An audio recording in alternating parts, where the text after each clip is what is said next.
Hello बच्चों, कैसे हैं आप लोग। मैं आपका फिजिक्स ट्रबल शूटर मयूर शर्मा फिर दोबारा आपके सामने नए वीडियो के साथ। आज का जो हमारा टॉपिक है वो है करंट इलेक्ट्रिसिटी। ये हमारी बोर्ड के सिलेबस के हिसाब से सेकेंड यूनिट है। फर्स्ट यूनिट जो है वो हमारी इलेक्ट्रोस्टैटिक्स थी। जैसे कि आप जानते हैं जब बच्चा छोटा होता है तो वो चलना नहीं जानता, एक ही जगह पे रुका रहता है। तो ऐसा ही कुछ चार्ज हमारा फर्स्ट यूनिट में था। छोटा बच्चा था, बेचारा चल ही नहीं पाता था। स्टैटिक मतलब रेस्ट पे था। तो जैसे छोटा बच्चा नहीं चल पाता ऐसे ही हमारा चार्ज भी नहीं चल पा रहा था। अब बड़ा हो गया, तो बड़ा होगा तो क्या करेगा, चलेगा ना। तो वो चलेगा। तो अब हमारे पास यूनिट 2 उसी के बारे में है कि चार्ज हमारा बड़ा हो गया है और वो चलना सीख रहा है। अब चार्ज अपने आप नहीं चलता, उसको चलाना पड़ता है। तो चार्ज जब चलता है तो सबसे पहली चीज हमारे पास में करंट इलेक्ट्रिसिटी जो है वो है हमारे पास फ्लो ऑफ चार्ज। किसी भी जगह पर चार्ज जब फ्लो करता है तो उससे बनती है हमारे पास में करंट, इलेक्ट्रिक करंट। अब जब ये इलेक्ट्रिक करंट बन रही है तो इसका जो फॉर्मूला है वो भी देख लेते हैं जरा। I = Q/T, यानी कि 1 सेकंड में जितना चार्ज फ्लो करता है उसे हम करंट कहते हैं। इवन आप स्काई में देखते हैं थंडर लाइटनिंग, उसमें क्या होता है, एकदम से एक सिल्वर सी फ्लैश लाइट लाइनिंग सी आती है और गायब हो जाती है।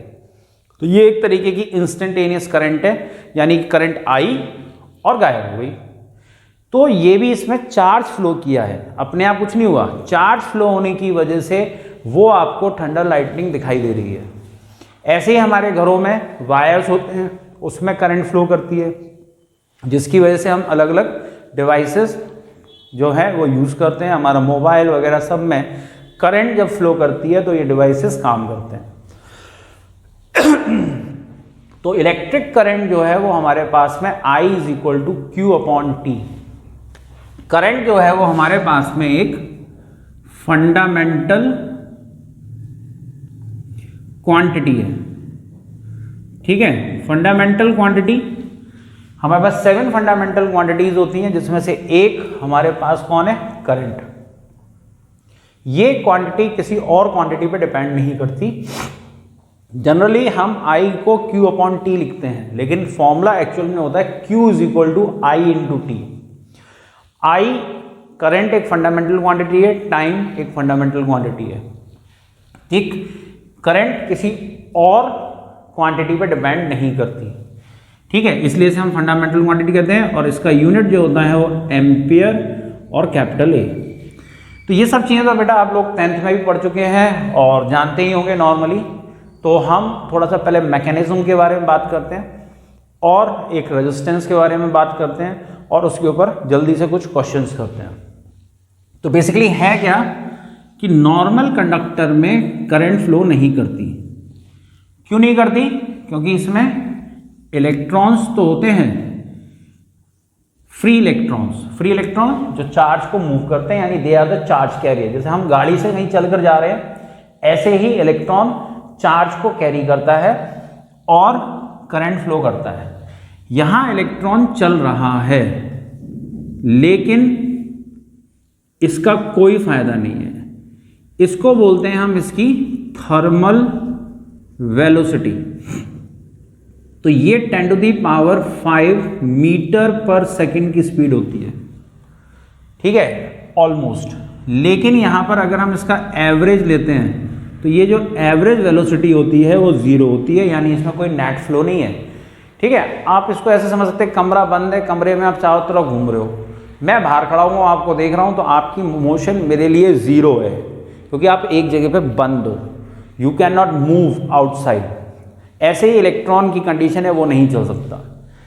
अब होता क्या है कि जब हम इनको चलाने के लिए क्या करेंगे, इनको चलाने के लिए हम यहाँ पे लेकर आएंगे बैटरी, यानी कि एक सेल हम यहाँ पे कनेक्ट कर रहे हैं और प्लस माइनस। सेल वोल्टेज देता है, ये प्लस ये माइनस, इस वोल्टेज की वजह से इसमें एक इलेक्ट्रिक फील्ड लगता है और इलेक्ट्रॉन्स पर एक फोर्स लगने लगता है और इलेक्ट्रॉन चलने लगते हैं माइनस से प्लस। लेकिन हम करंट दिखाते हैं प्लस से माइनस। अब बात आती है ऐसा क्यों करते हैं? चलने वाला कौन है? इलेक्ट्रॉन। कहाँ चल रहा है? माइनस से प्लस। करंट की डायरेक्शन दिखाएंगे प्लस से माइनस। प्लस से माइनस क्यों? क्योंकि ये कन्वेंशन है फिजिक्स के अंदर कि यहाँ पर हर चीज़ हम प्लस चार्ज को लेकर करते हैं। कन्वेंशन का मतलब जब फिजिक्स के बारे में, क्योंकि जब फिजिक्स बनी होगी या फिजिक्स की पढ़ाई शुरू हुई होगी तो काफ़ी चीज़ें हमें नहीं पता थी, तो हमने एक जरिया मान लिया कि पॉजिटिव चार्ज को जरिया माना और उसके हिसाब से सारी चीज़ें बनाना शुरू करी। बाद में जब और स्टडीज़ हुई तो पता लगा कि पॉजिटिव चार्ज यानी कि प्रोटॉन न्यूक्लियस में बंद रहता है, वो नहीं चलता। कौन चलता है? इलेक्ट्रॉन चलता है। लेकिन तब तक बहुत देर हो चुकी थी, काफ़ी सारी चीज़ें प्लस के हिसाब से बन गई थी, तो अलग अलग जगहों पे अगर हम चेंज करते तो कन्फ्यूजन क्रिएट हो जाता। तो हमने कन्फ्यूजन नहीं क्रिएट किया, हमने वैसा है वैसा को फॉलो किया और हम ये मानकर चलते हैं कि यहाँ पर प्लस चार्ज फ्लो कर रहा है, यानी कि वो प्लस से माइनस की तरफ हम करंट को दिखाते हैं, जबकि एक्चुअली ये उल्टा होता है। तो हमने क्या सीखा? सबसे पहले वोल्टेज था, वोल्टेज की वजह से इलेक्ट्रिक फील्ड ने इलेक्ट्रॉन को पुश किया। अब बात को समझेंगे यहाँ पे।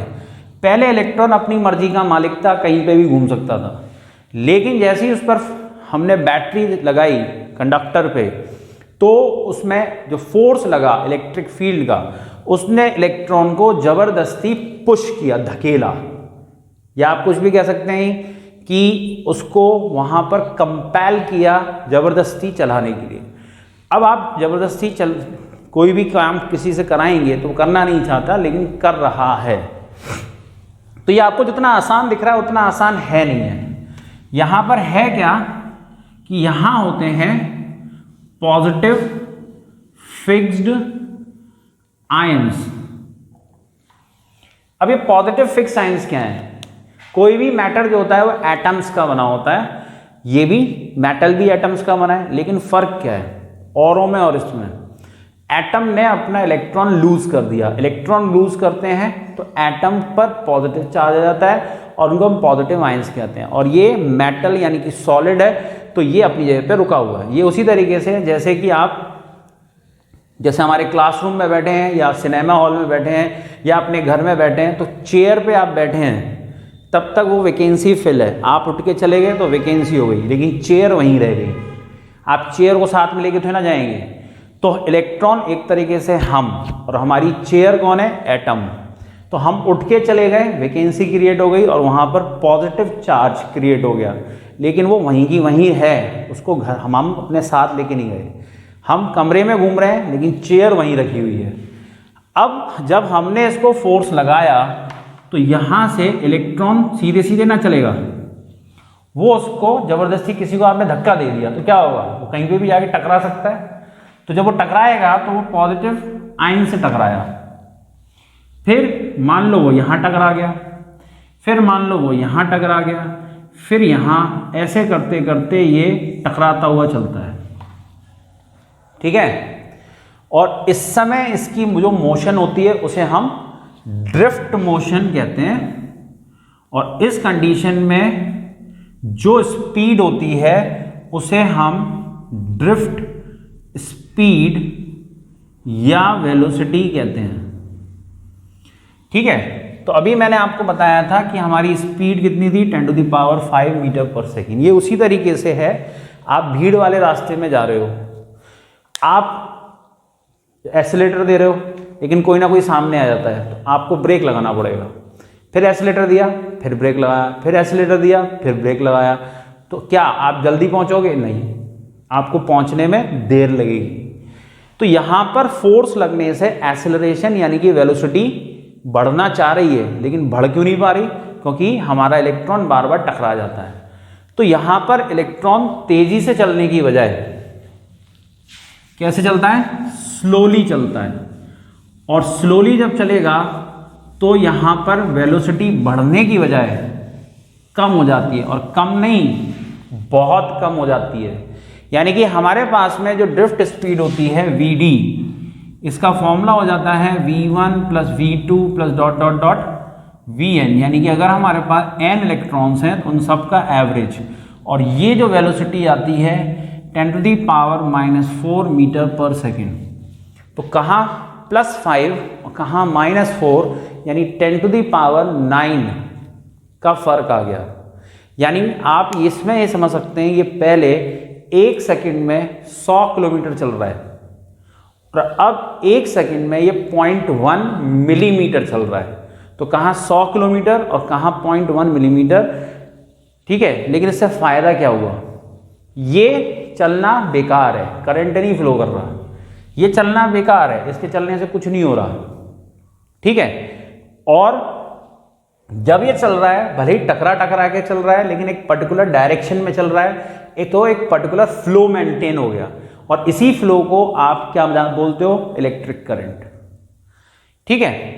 तो यहां पर ये ड्रिफ्ट वेलोसिटी होती है, इसको समझना इसलिए जरूरी है क्योंकि ये पूरा कंसेप्ट मैंने आपको इसलिए समझाया है क्योंकि इस चैप्टर के अंदर जो क्वेश्चंस आते हैं वो ज़्यादातर कंसेप्चुअल क्वेश्चंस आते हैं कि हम एक फैक्टर को बढ़ा देंगे तो उससे दूसरा फैक्टर किस तरीके से चेंज होता है, ठीक है बच्चों।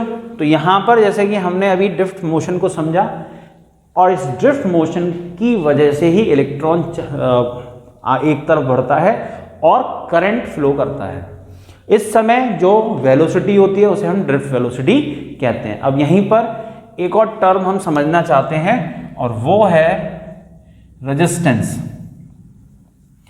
तो रेजिस्टेंस का मतलब रुकावट होता है, ठीक है। अब ये रेजिस्टेंस यहां पर क्यों आया, जिसे हम नॉर्मली इलेक्ट्रिक रेजिस्टेंस कहते हैं, तो वो है क्या कि यहां पर जब हमारा इलेक्ट्रॉन बार बार टकरा रहा है, अब जैसे आप सीधे सीधे गाड़ी चलाए जा रहे हो, स्पीड आ रहा है, एकदम सामने से स्पीड ब्रेकर आ गया, वो क्या है, रेजिस्टेंस ही तो है। क्यों, क्योंकि उसकी वजह से आपको ब्रेक लगाना पड़ा, आपकी स्पीड कम करनी पड़ी, ठीक है, या आपके सामने कोई एकदम से आ गया तो आपने रुकना पड़ा, तो वो आपको चलने के लिए रोक रहा है। तो यही चीज़ इलेक्ट्रॉन के साथ में हो रही है। ये जो इसकी कोलिजन यानी कि टक्कर हो रही है किसके साथ, फिक्स्ड पॉजिटिव आयंस के साथ। ये क्या थे हमारे पास, फिक्स्ड पॉजिटिव आयंस, ये वो एटम्स थे जिनमें से इलेक्ट्रॉन बाहर आया था। तो इसकी वजह से हमारे पास में एक ऑब्स्ट्रक्शन होता है, एक रेजिस्टेंस क्रिएट होता है, ठीक है। अब ये जो रेजिस्टेंस है इसको हम डिफाइन कैसे करते हैं, तो अब हमारे पास में कुल मिलाकर पूरा कंसेप्ट हमारे दिमाग में है। हमें अगर करंट फ्लो करानी है किसी मेटल कंडक्टर में तो हमें क्या करना पड़ेगा, बैटरी लगानी पड़ेगी, वोल्टेज देनी पड़ेगी। वोल्टेज क्या करेगा, इलेक्ट्रिक फील्ड लगाएगा, इलेक्ट्रिक फील्ड लगने से फोर्स लगेगा, फोर्स लगने से इलेक्ट्रॉन चलेगा, लेकिन चलते समय वो टकराएगा, टकरा के वो अपनी एनर्जी लूज करेगा, तो उसकी वेलोसिटी बढ़ने की बजाय कम हो जाएगी और वो धीरे धीरे आगे बढ़ रहा है और एक नेट फ्लो मेंटेन हो रहा है। इसी को आप करंट कहते हैं। टकराने से उसको इलेक्ट्रॉन को चलने में एक ऑब्स्ट्रक्शन, हिंड्रेंस, प्रॉब्लम हो रही है, रुकावट पैदा हो रही है, उसी रुकावट को हम रेजिस्टेंस कहते हैं, ठीक है। तो अब हम आते हैं सीधे जो इम्पोर्टेंट फॉर्मूले इस चैप्टर में है वो, क्योंकि ये कंसेप्ट समझाना इसलिए ज़रूरी था क्योंकि वो फॉर्मूले आपको तभी समझ में आएंगे जब यहाँ पर ये जो कंसेप्ट था वो आपके दिमाग में क्लियर हो। तो हमने अभी देखा कि करंट कैसे फ्लो करता है, और करंट फ्लो करते समय इलेक्ट्रॉन एक स्पेशल वेलोसिटी से चलते हैं जिसे हम क्या बोलते हैं, ड्रिफ्ट वेलोसिटी, ठीक है बच्चों। चलिए, तो अभी हमने सबसे पहला फॉर्मूला जो देखा था वो था I = Q/T। ये करंट का फॉर्मूला है, I करंट = Q/T। ये सिंपल सा फॉर्मूला। अगर हमें यहाँ पर इंस्टेंटेनियस करंट यानी थोड़ी देर के लिए लेना है तो dQ/dt ले सकते हैं हम। dQ का मतलब होता है very small amount of charge, dt का मतलब होता है वेरी स्मॉल टाइम। जैसे थंडर लाइटनिंग में जो करंट फ्लो करती है वो dQ/dt, उसमें हम इसको यूज़ कर सकते हैं। जैसे हम रिमोट कंट्रोल होता है उसको दबाते हैं तो उसमें जो करंट फ्लो किया है वो उतनी देर के लिए करेगा जितने बार हम एक प्रेस करते हैं। तो प्रेस करके हमने हटा लिया, बहुत कम टाइम था, उस कंडीशन में ये फॉर्मूला हमें यूज़ करना है। और कंटिन्यूस करंट फ्लो कर रही है, हमने बैटरी, जैसे हमारे मोबाइल में बैटरी लगी हुई है और हमारा मोबाइल कंटिन्यूस काम कर रहा है, तो हम ज़्यादा देर के लिए बात कर रहे हैं तो ये फॉर्मूला यूज़ करना है। दूसरा फॉर्मूला जो हमारे पास आता है उसे आप ओम्स लॉ भी कहते हैं, और ये बेसिकली रेजिस्टेंस का फॉर्मूला भी होता है। V upon I is equal to R।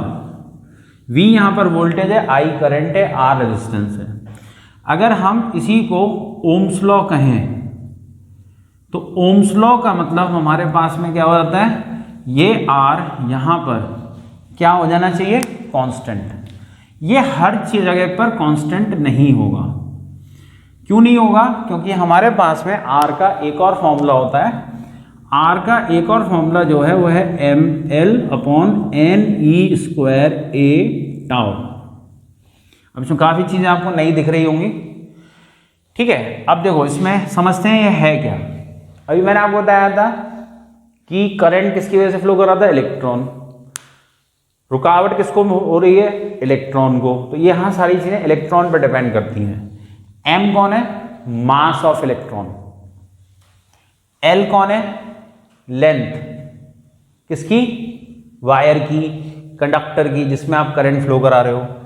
n क्या है, नंबर ऑफ इलेक्ट्रॉन्स। हाँ, ये n बहुत नया चीज है आपके लिए, तो यहां पर पहले हम इसको समझते हैं। ये होता है total number of electrons divided by volume, यानी n अपॉन v।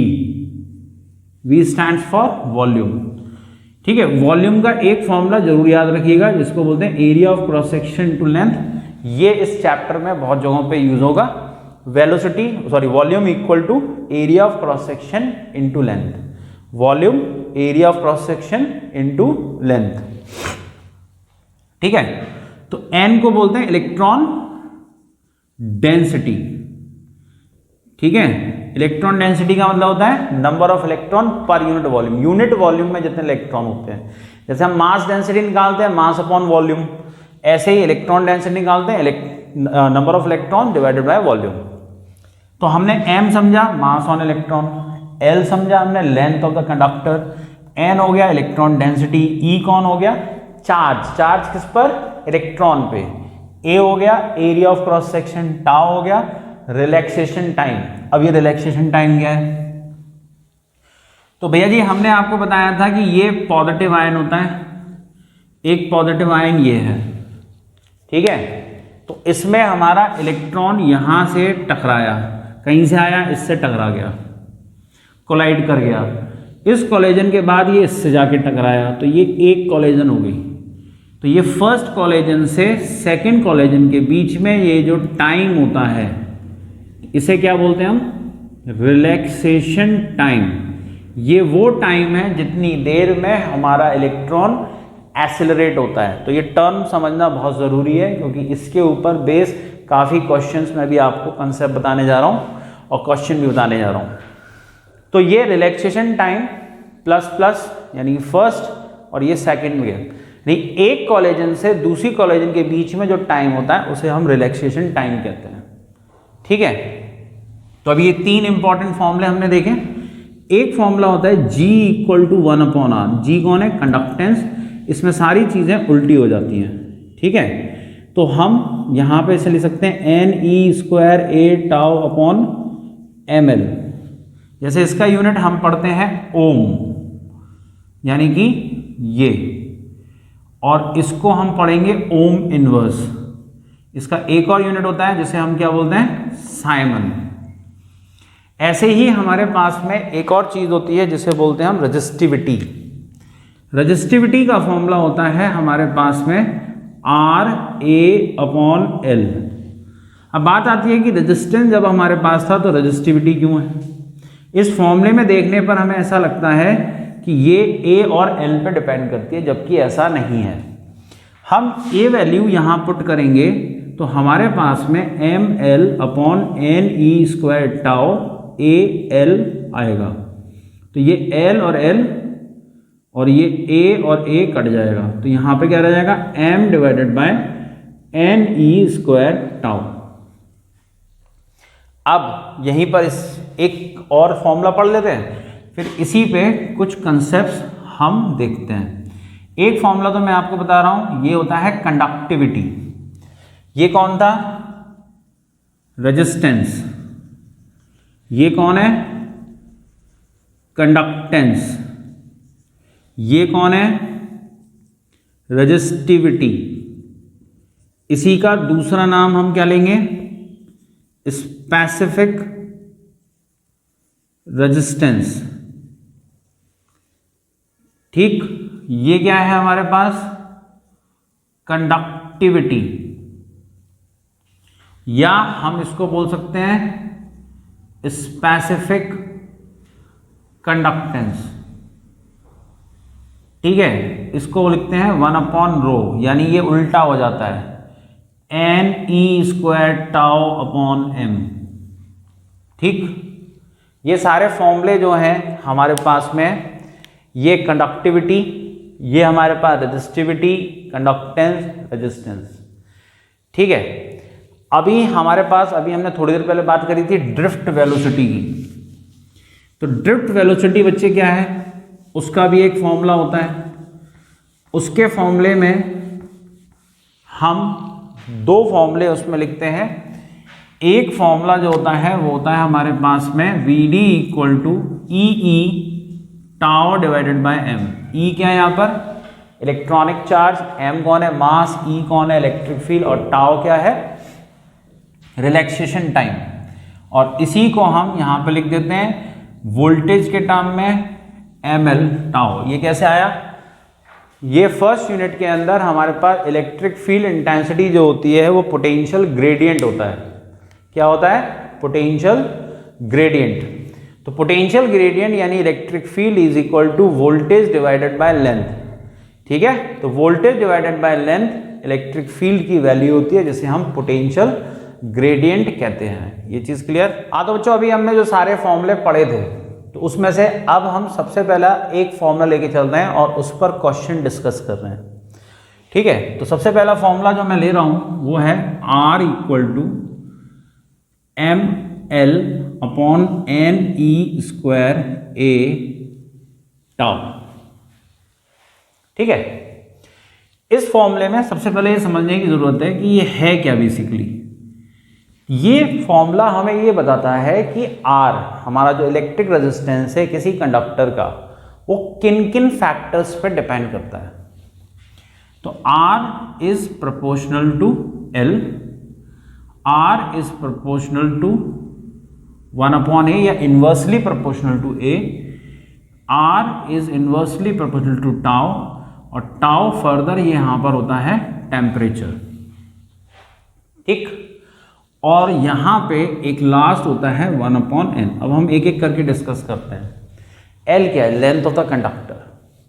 आप ये सोच के चलिए कि आपके पास एक दोस्त है जो आपकी गली के अंदर ही रहता है, एक दोस्त है जो 2 किलोमीटर दूर रहता है। तो आप अपने घर से निकले, अपने पास वाले दोस्त के पास पहुंच गए, बीच में जाम मिलने के चांस कितने हैं, बहुत कम। 2 किलोमीटर जाने में रास्ते में कहीं पे भी आपको जाम मिल सकता है।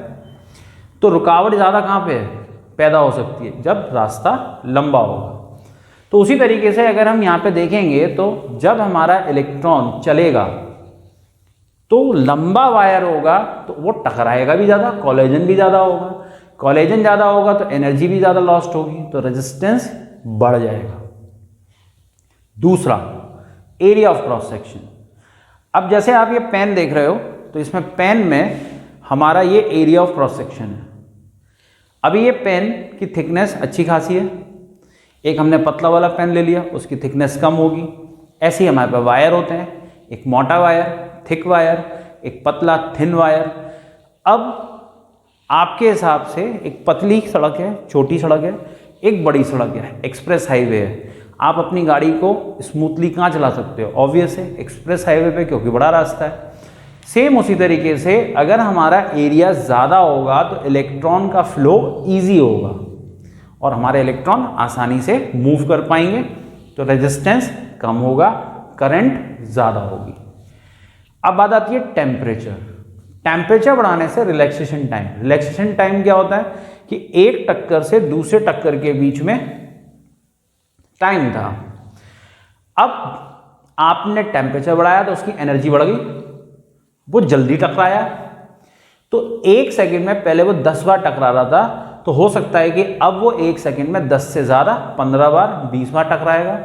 और जब आपको बार बार टकराएगा वो, तो एनर्जी ज़्यादा लॉस्ट करेगा।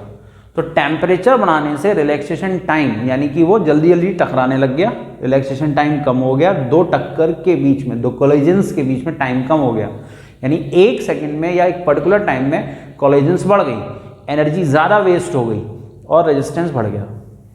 अब आते हैं हम चौथे फैक्टर पे, एन किस पर डिपेंड करता है?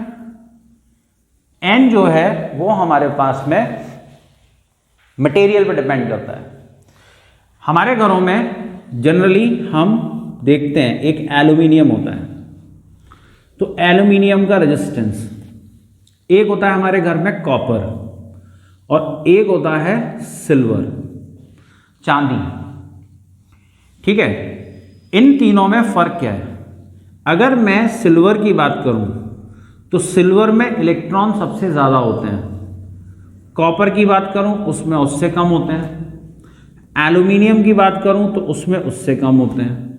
तो इस रिलेशन के हिसाब से अगर एन कम हो रहा है तो आर को बढ़ना चाहिए, यानी कि आर सबसे कम सिल्वर का, फिर कॉपर का उससे ज़्यादा और एल्यूमिनियम का सबसे ज़्यादा। अब ऐसा नहीं है कि सिल्वर एक, इसमें हम देख रहे हैं कि भाई इसका रेजिस्टेंस ज़्यादा है तो एक खराब कंडक्टर है। ये आप एक तरीके से आप ये समझ सकते हो अपनी क्लास के तीनों टॉपर हैं। तीनों टॉपर कैसे कि जैसे आपके फर्स्ट सेकंड थर्ड रैंक होता है, थोड़ा थोड़ा डिफरेंस होता है। अब एल्यूमिनियम हम कहाँ यूज़ करते हैं? हमारे घरों के बाहर वायर लगे होते हैं, जो केबल्स होती हैं जो हमारे घर तक लाइट लेकर आती हैं, वो एल्यूमिनियम्स के बने होते हैं। हल्का वायर होता है, सस्ता होता है, लंबे वायर बनाना आसान होता है, ठीक है, और भारी नहीं होते तो जल्दी टूटते भी नहीं हैं। कॉपर हम अपने घरों में यूज़ करते हैं। अब चांदी के वायर अगर हम लगा देंगे तो क्या होगा? आए दिन चोरी हो जाएगी। और दूसरा उसका मेल्टिंग पॉइंट क्या होता है, वो जो होता है कम होता है, ठीक है, तो जल्दी मेल्ट भी हो जाएगा। सिल्वर हमारा कहाँ यूज़ होता है? सिल्वर और गोल्ड ये आपके मोबाइल फ़ोन में यूज़ होता है। जितने भी डिजिटल सर्किट्स हैं, लैपटॉप्स हैं, तो इतने महंगे क्यों आते हैं? क्योंकि उसके अंदर सर्किट में चांदी और सोना लगा होता है। ये चांदी और सोना जो होता है वो अच्छा कंडक्टर है, इसलिए हम उसको ऐसे डिजिटल सर्किट्स में यूज़ करते हैं जिनसे रेजिस्टेंस बहुत कम होगा और उससे उनकी जो वर्किंग है, उनकी एफिशिएंसी बहुत ज़्यादा होगी। समझ रहे हैं? तो यहाँ पर सिल्वर सबसे अच्छा कंडक्टर क्यों है? क्योंकि उसमें सबसे ज़्यादा इलेक्ट्रॉन है। अब देखिए एक एग्जाम्पल लेके चलते हैं। अगर हम एक सिल्वर, कॉपर और एल्यूमिनियम तीनों के एक जैसे वायर बनाने, length, area, temperature, time, voltage सब कुछ सेम रखें, तो हमारे पास में जो फॉर्मूला, बेसिक फॉर्मूला होता है करंट का, I=Q/T के हिसाब से करंट उसमें ज़्यादा फ्लो करेगी जिसमें चार्ज ज़्यादा है। चार्ज का मतलब इलेक्ट्रॉन ज़्यादा हैं, तो इलेक्ट्रॉन ज़्यादा किस में? सिल्वर में। तो सिल्वर में सबसे ज़्यादा करंट फ्लो करेगी अगर सेम कंडीशन करें। सेम कंडीशन मतलब 3 वायर बनाइए, तीनों की लेंथ सेम रखिए, तीनों का एरिया सेम रखिए, तीनों को एक ही वोल्टेज यानी एक ही वोल्टेज की बैटरी से कनेक्ट करिए, टेम्परेचर सेम रखिए, सेम टाइम के लिए करंट निकालिए, तो सिल्वर में सबसे ज़्यादा करंट फ्लो करेगी क्योंकि उसमें सबसे ज़्यादा चार्ज होगा। ठीक है, अब इस पर क्वेश्चन एग्जाम में कैसे आते हैं? अब आपसे कह रहा है वो, ठीक है, कि लेंथ को डबल कर दिया, what will happen to the resistance? तो आप बोलेंगे डायरेक्टली प्रोपोर्शनल है, 2 टाइम्स हो जाएगा। लेंथ को हाफ कर दिया, रेजिस्टेंस हाफ हो गया। ये लेकिन तभी है जब बाकी सारे फैक्टर्स आपने सेम रखें। एरिया डबल कर दिया तो रेजिस्टेंस हाफ हो गया क्योंकि इन्वर्सली प्रोपोर्शनल है ना। अब आपको यहाँ पर ये जो चीज़ है, ये वाला जो फैक्टर है, ये आपको और ज़्यादा अगर हम देखें तो ये कहाँ काम आता है? ये दूसरे फॉर्मूले में आता है जो रजिस्टिविटी का था, उसमें L और A अभी हमने देखा था कट गया था, तो L और A जब कट गया था तो हम यहाँ पर M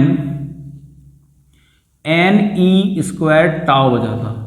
यानी रेजिस्टिविटी जो होती है वो N और टाउ इन्हीं दो चीज़ों पे डिपेंड करती है। एक बहुत ही कॉमन क्वेश्चन मैं आपको बताने जा रहा हूँ कि अगर हमारे पास में वायर है, अगर मैं उसकी लेंथ L है, कितनी लेंथ है भैया, एक वायर है, इसकी लेंथ जो है वो कितनी है L। अब मैंने इसको बीच में से काट दिया, इसकी लेंथ जैसे मान के चलिए पहले थी 10 सेंटीमीटर, तो अब कितनी हो गई 5 सेंटीमीटर और 5 सेंटीमीटर। आपको ये बताना है, ये बोर्ड में क्वेश्चन कई बार आ चुका है, what will be the change in the resistance and the resistivity of the wire. ठीक है, तो रेजिस्टेंस और रेजिस्टिविटी में क्या फर्क पड़ेगा। अब देखिए यहां पर एक नई चीज आपको बताने जा रहा हूं मैं। अब रेजिस्टेंस भी रुकावट बता रहा है, रेजिस्टिविटी भी रुकावट बता रहा है, लेकिन रेजिस्टेंस और रेजिस्टिविटी हम दोनों अलग अलग क्यों पढ़ते हैं। जब आप बीच में से इसे काट देंगे तो लेंथ हाफ हो जाएगी। लेंथ हाफ होने का मतलब यहां पे रेजिस्टेंस भी हाफ हो जाएगा, लेकिन रेजिस्टिविटी चेंज नहीं होगी। क्यों नहीं होगी, क्योंकि रेजिस्टिविटी N यानी कि मटेरियल पर डिपेंड करती है, टाउ जो टेम्परेचर पर डिपेंड करता है। तो मैंने ना तो इसका टेम्परेचर चेंज किया, ना मटेरियल में कोई चेंज किया, तो ये लेंथ और एरिया पे डिपेंड नहीं करती। तो हम रेजिस्टिविटी पढ़ते क्यों है, रेजिस्टिविटी हमें अलग अलग मटेरियल्स में कंपैरिजन करने के लिए होती है। जैसे हमारे पास इंसुलेटर्स हैं, इंसुलेटर्स की रेजिस्टिविटी बहुत हाई होती है, कंडक्टर की उससे कम होती है, और वो यानी कि उसमें करंट इजीली फ्लो करता है। अगर मैं कॉपर लूं और कॉपर के अलग अलग कंडक्टर्स बनाऊं, उनके लेंथ अलग अलग ले लूं, एरिया अलग अलग ले लूं, ठीक है, तो अगर वो कॉपर के बने हुए हैं और उनका सेम टेम्परेचर है तो resistivity will remain the same, resistivity में कोई चेंज नहीं होगा, लेकिन रेजिस्टेंस अलग अलग होगा। तो रेजिस्टेंस जो होता है वो कंडक्टर्स का कंपैरिजन होता है, रेजिस्टिविटी अलग अलग मटेरियल्स का होता है। ठीक है, तो वो अलग अलग मटेरियल कौन सा अच्छा गुड कंडक्टर है, कौन सा बैड कंडक्टर है, उसके लिए हमें रेजिस्टिविटी निकालनी होती है मटेरियल के लिए। और कोई कंडक्टर है जिसमें हम लेंथ और एरिया भी इंक्लूड कर रहे हैं, तो उसके लिए हमें रेजिस्टेंस चाहिए होता है। तो अगर आपको पूछा जा रहा है a wire is stretched, wire को मैंने खींच दिया, तो खींचने से उसकी लेंथ डबल हो गई या ट्रिपल हो गई या बढ़ गई, तो रेजिस्टिविटी में कोई फर्क नहीं पड़ेगा, लेकिन रेजिस्टेंस बढ़ जाएगा। ठीक है भाई, बात समझ में आ रही है। तो रेजिस्टेंस और रेजिस्टिविटी, ठीक है। इसी में कुछ और अच्छे क्वेश्चन करते हैं अभी हम। तो मेरे ख्याल से अभी आपको समझ में आ गया होगा कि रेजिस्टेंस और रेजिस्टिविटी पर मैंने पहला क्वेश्चन जो आपको कराया है, तो उससे आपको डिफरेंस भी समझ में आया होगा कि लेंथ एरिया को चेंज करने से, ठीक है, रेजिस्टेंस चेंज होता है, रेजिस्टिविटी चेंज नहीं होती। रेजिस्टिविटी मटेरियल पर और टेम्परेचर पर डिपेंड करती है। ठीक, तो अब हम यहां पर देखना चाहते हैं, ग्राफ का एक क्वेश्चन हम यहां पे कर रहे हैं जो बोर्ड में आ चुका है, और उस पर हम देखेंगे कंसेप्ट, यानी जो चीजें मैंने आपको बताई हैं रेजिस्टेंस के बारे में, अब वो ग्राफ पर कैसे पूछी जाती हैं। तो जैसे कि अगर हम यहां पर देखेंगे तो हमारे पास ये I वर्सेस V ग्राफ है। इसमें ये दो ग्राफ हमें दिए हुए हैं, A और B। अब ये A और B दो जो ग्राफ हैं, ये दो अलग अलग रजिस्टर्स के लिए हैं, एक R1 और एक R2। अब क्वेश्चन में आपको ये दिया हुआ है कि R1 की लेंथ L है, R2 की लेंथ 2L है, और दोनों का जो एरिया है वो सेम है, A सेम है और सेम मटेरियल के हैं। ठीक है, पहले तो हम क्वेश्चन को समझ लें, फिर उसके बाद आंसर पे बात करेंगे। ये जो ग्राफ है, it is a graph between current and voltage. This is a graph for the current versus voltage. For two different wires, एक का रेजिस्टेंस है R1, एक का रेजिस्टेंस है R2, एक की लेंथ है L, दूसरे की लेंथ है 2L, ये दोनों का एरिया सेम दिया हुआ है और मटेरियल भी सेम दिया हुआ है। अब ये वर्ड क्यों दिया हुआ है सेम मटेरियल? मैंने अभी जैसे समझाया कि अगर मटेरियल सेम रखते हैं तो रेजिस्टिविटी भी सेम होनी चाहिए। तो रेजिस्टिविटी मेरे भाई सेम है, ठीक है। तो बचा क्या? तो अब हमारे पास में रेजिस्टेंस का फॉर्मूला मैंने आपको पढ़ाया था, रो एल अपॉन ए। तो इसके हिसाब से R is proportional to L होगा। मतलब क्या हुआ? जिसकी लेंथ ज्यादा है उसका रेजिस्टेंस ज्यादा होगा। R1 और R2 में रेजिस्टेंस किसका ज्यादा है? 2L वाली लेंथ का। इस रिलेशन के हिसाब से लेंथ डबल है इसलिए रेजिस्टेंस भी डबल होगा। तो यहां पर हमारे पास में R1 जो है वो लेस देन R2 है। अब मुझे ये आइडेंटिफाई करना है कि इन दोनों ग्राफ में से कौन सा R1 के लिए है और कौन सा R2 के लिए। ऑब्वियस है, तो मुझे यहां से पहले ये देखना होगा कि A ग्राफ का रेजिस्टेंस ज़्यादा है या B ग्राफ का। जब भी हमें कोई भी ग्राफ का क्वेश्चन करना होता है तो हम उसका स्लोप निकालते हैं। स्लोप क्या होता है बच्चे? स्लोप यहाँ पर ये जो एंगल है उसका टेंजेंट लेते हैं। तो जैसे ये थीटा A, ये थीटा B, तो हमारे पास में tan थीटा ये स्लोप होता है। ये होता है delta y over delta x, यानी कि y वेरिएबल यानी कि delta i upon delta v और i upon v 1 upon r होगा, क्योंकि r होता है v अपॉन i, तो i अपॉन v r के इक्वल हो गया।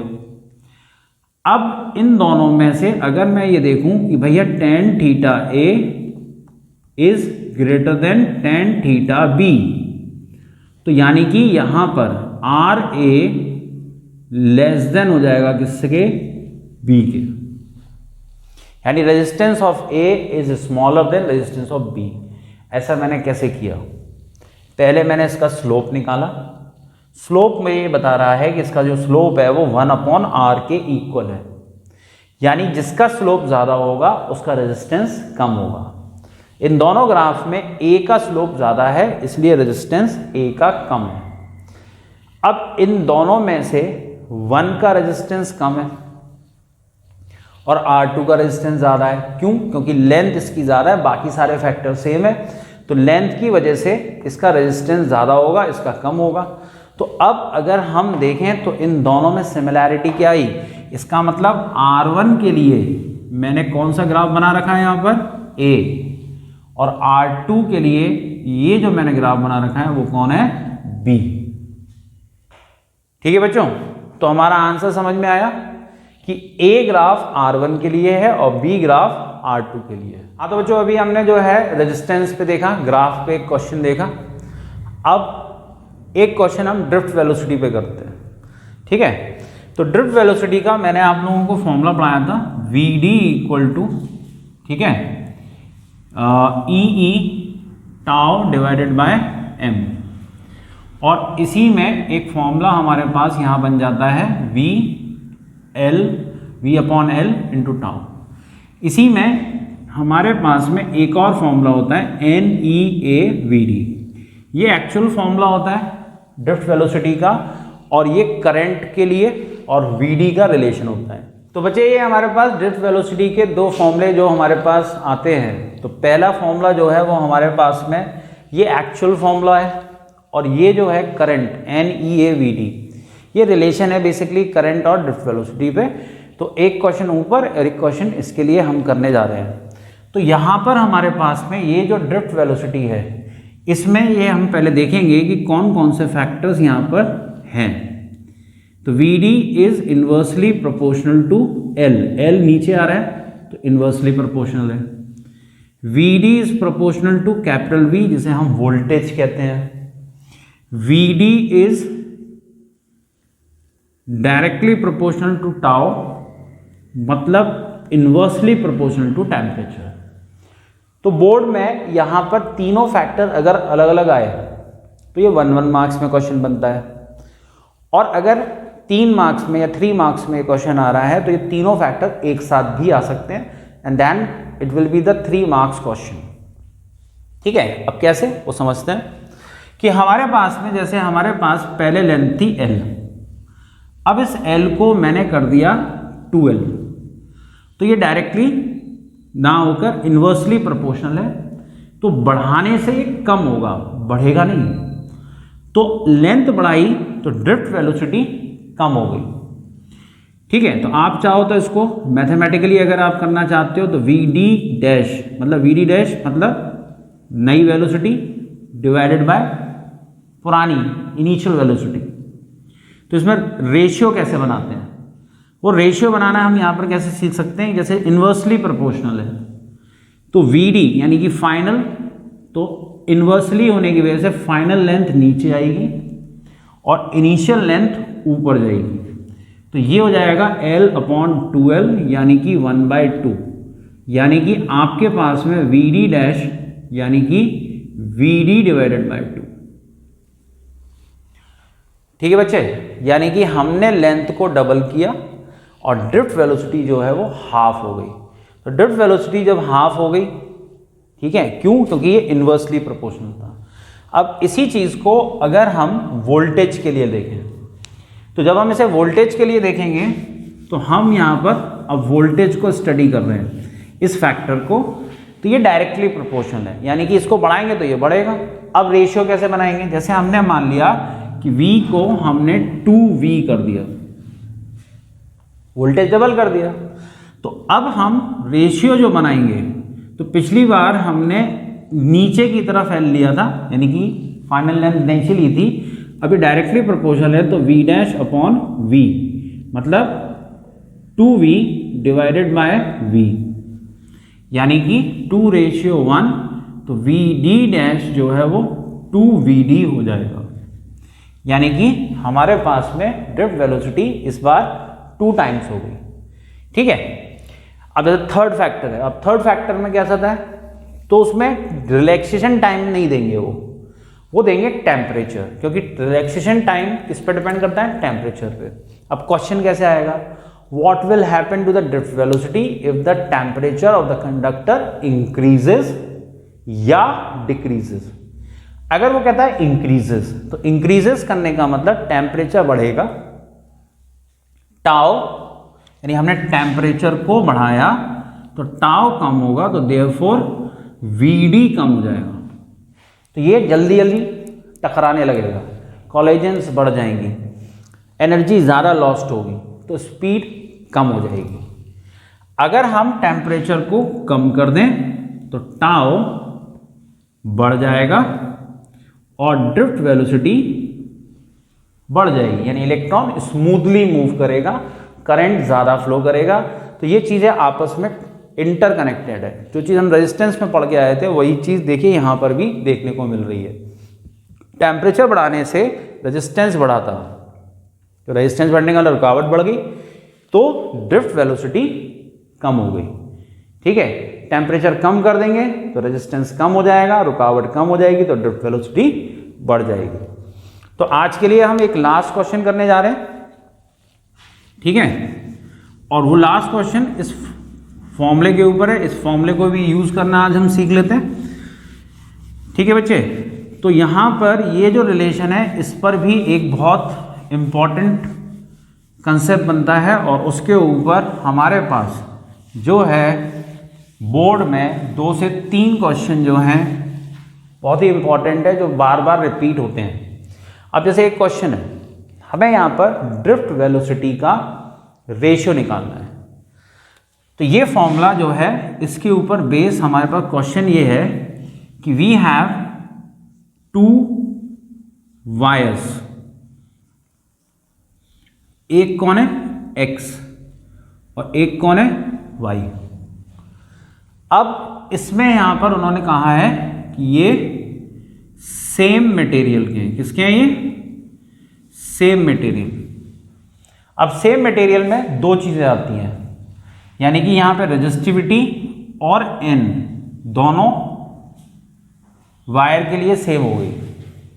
ठीक है, तो सेम मटेरियल रेजिस्टिविटी और एन दोनों यहां पर सेम होगा, रेजिस्टिविटी और एन क्या था, इलेक्ट्रॉन डेंसिटी। ठीक, अभी यहां पर इन दोनों वायर को मैंने एक बार किस में जोड़ा, सीरीज में, एक बार किस में जोड़ा, पैरेलल में। तो हमें यहां पर Vx ओवर Vy निकालना है दोनों केसेस में, एक बार सीरीज में एक बार पैरेलल में। तो एक बार क्वेश्चन दोबारा समझते हैं।